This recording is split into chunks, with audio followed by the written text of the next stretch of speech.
Monumen Mandala adalah sebuah monumen yang berada di pusat kota Makassar yang dibangun untuk mengenang masa pembebasan Irian Barat.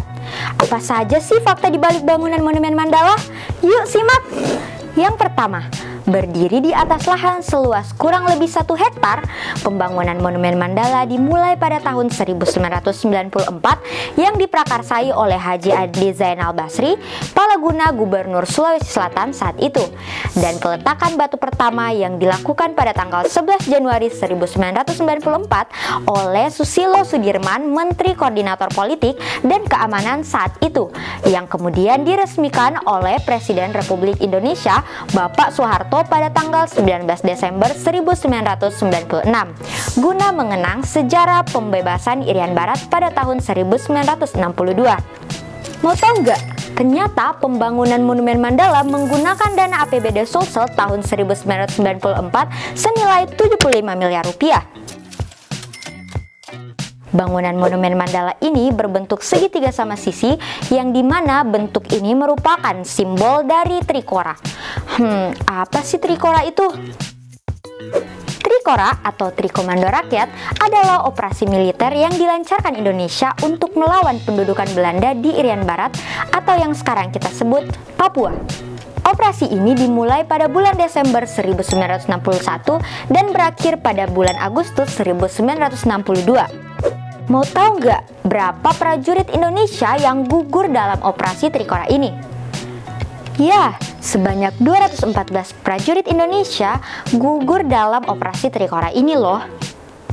Dengan ketinggian menara 62 meter sampai ke ruang pandang, Monumen Mandala sebagai bentuk manifestasi tahun kembalinya Irian Barat pada pangkuan Ibu Pertiwi pada tahun 1962.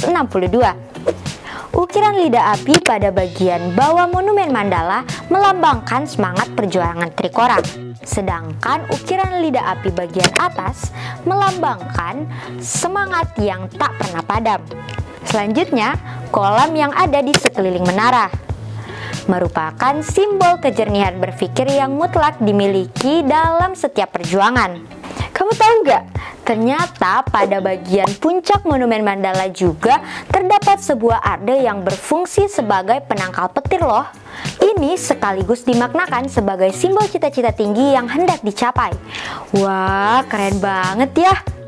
Nah, di samping simbol-simbol yang melekat pada bagian luar monumen ini, ternyata bagian dalam monumen ini juga terdapat Museum Mandala yang menggambarkan perjalanan sejarah perjuangan masyarakat Sulawesi Selatan dalam menentang penjajahan Belanda dan mempertahankan kemerdekaan Republik Indonesia yang telah diproklamasikan pada tanggal 17 Agustus 1945 silam. Apa saja ya isinya?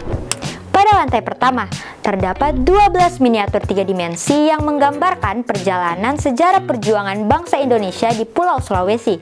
Selain itu, pada lantai pertama juga terdapat 3 buah ukiran dan 9 buah replika pakaian pejuang pada abad ke-17 sampai dengan abad ke-18.